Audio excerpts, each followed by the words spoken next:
to the Dominic Hunter Show. I'm your host, Dominic Hunter. Before I introduce you to our guest for today's show, we want to first say thank you to some of our great and fine sponsors, starting with Nationwide Security Systems, covering the comfort of America. Also want to say hey and thanks to Dominic and Kim's Fine Fashions and Shoes, where you look the best. And last but not least, we want to say thanks and hey to Vacation Now Travel Agency. Again, welcome to the Dominic Hunter Show. I'm your host, Dominic, and on today's show, viewing audience, we have an exciting show for you today. He is Mr.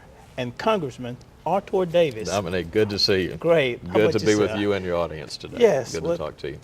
Viewing audience, put your seatbelt on because we have a show for you today. As I stated before, we have the Congressman with us, and he's going to share with us about his plans concerning the state of Alabama, his background, and a whole lot more. So you may want to call a friend, a neighbor, and let them know that we have Congressman Davis on the air with us. Now, let me ask you this first question, Mr. Davis. Like me, you was raised by a single parent in a tough part of the town. Tell us a little bit more about your background. Well, Dominic, I was born in 1967, and my mother and grandmother raised me. My father left very early after the first couple of years, as a matter of fact. So essentially, most of my childhood was spent with my mother and grandmother, two very strong, two very good women who raised me. And a lot of people in your audience, a lot of people in the Mobile area can relate to this. You hear a lot about single-parent homes. You hear a lot about homes that don't have a conventional parental structure. Yes, sir. That doesn't mean you can't succeed. That doesn't mean that you can't make it. And also doesn't mean you can't grow up and be a strong man with the right male values. Yes. So as I move around the state during my campaign for governor, and as I talk to a lot of young people, I hear the same story over and over again. A lot of young people say, well, we hear all this stuff about politics. I want to know, how can I achieve something? How can I make it in my life? And second thing I hear over and over again is, why should I believe I can make a difference? And a lot of our young people feel that they can shut out or tune out or drop out because they don't think it matters if they stay engaged, if they stay in school, if they stay in the game. What I'm trying to do is move around the state and say that my life story shows that you can succeed no matter what your circumstances, no matter where you start in life. I wasn't born in an affluent circumstance, the opposite of it. In fact, there were days when I was in junior high school and high school where we had to stay out because we didn't have gas money. And gas didn't cost all that much back in the 1970s, 1980s. But we had a lot of struggles. You know, my mother struggled to get me through college at Harvard University. Wow. We had an enormous amount of struggles. We had our house foreclosed when I was 21 years of age back in 1988. But at all times, I tried to hold on to a sense that if you work hard enough, you can make a difference, and every single person can matter. Those are my values, or the values I learned growing up in Montgomery, Alabama, and I'm trying to talk about those values as I move around the state. Okay. Now, those obstacles and challenges you had early on in your childhood, as well as a young man, how does it relate to, or how does it use it now for your advantage in what you're doing now? Well, I think it's a great question, and I try to often say to people, you can't control sometimes the circumstances you're dealt in life. What you can control is what you make of those circumstances. Correct. And all too many of our young men and our young women sometimes in the community decide, you know what, I've been dealt a blow. My parents aren't together. I live in a tough neighborhood. We don't have any money, so that's my excuse to fail. There is no excuse to fail. It's what President Obama said to the NAACP a few months ago. No excuses. That doesn't mean there's not discrimination. It doesn't mean there's not still all kinds of inequity in our society, but no excuses. You have an opportunity now to make it if you apply yourself, if you push, if you believe in a higher power, you know, our God in heaven, Amen. And if you apply the right lessons in life.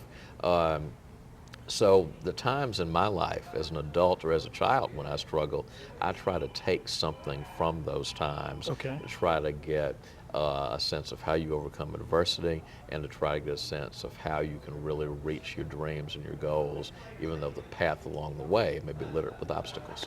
Okay, you made mention about college. I understand you're a graduate of Harvard University. Right. How was that experience?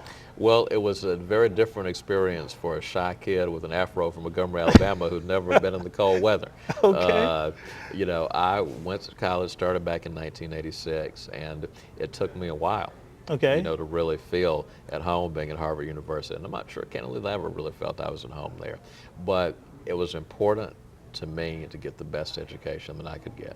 It was important to me to get something that I could bring back to this state. So I hung in there. Okay. And there were a lot of lonely days, there were a lot of cold days, but I felt I was there for a reason. And again, I keep saying to young people, have a reason, have a purpose. Have something that guides you and that pushes you, so on the days when it's cold, on the days when it's chilly, literally and figuratively, Yes. you still have something to hold on to. Great. And also, the President Barack Obama went to school there with you at Harvard? He went to law school. Okay. He's 2 years ahead of me in law school. We met for the first time my first year when he was a third year and the president of the Harvard Law Review. Didn't really get to know each other until a number of years later after we both had come on the political scene. But the first time I heard Barack Obama inspire a room full of people was when he spoke to my first year class in early September 1990. Great. Now, speaking of Barack Obama, President Obama, that is, you was the first congressman outside of the state of Illinois Right. to endorse the president. What was that like? Well, someone asked me how long did it take you to endorse Barack Obama, and I said 11 minutes. That's how long it took me to get the Wow. press release typed and to get it sent out and to get it emailed. Within 11 minutes of his announcing that he was going to be setting up an exploratory committee, I endorsed him. And I'm proud of that. I was honored to do it, and did it for a very simple reason. I believe that Barack Obama had the best opportunity to transform the United States of America. I thought there were probably 2 or 3 people in the race who could get elected, and I thought there were probably 3 or 4 in the race who could do a pretty decent job. The only one who was running who I thought had the ability to change the way we look at ourselves as a country and the way the rest of the world looks at us was Barack Obama. I think he's doing that every day. Yes. I think every single day that he governs this country. Saw him at West Point last week talking about the war that we're facing in Afghanistan. Yes. Saw him talking about tragedy at Fort Hood a few weeks ago. To have Barack Obama speaking to our values as Americans, and to have Barack Obama talking about what those values mean and how you translate them into reality, there's something unique about him saying those things and the rest of the world seeing him say those things. That drew me to his candidacy. That promise drew me to his candidacy. And I think it's one of the better political decisions I've made. It's one of the better decisions I've made about someone who I think should govern this country. Awesome. Well, meanwhile, viewing audience, we're going to take a quick break, but more when we come back with Congressman Artur Davis. So stay tuned. We'll be right back.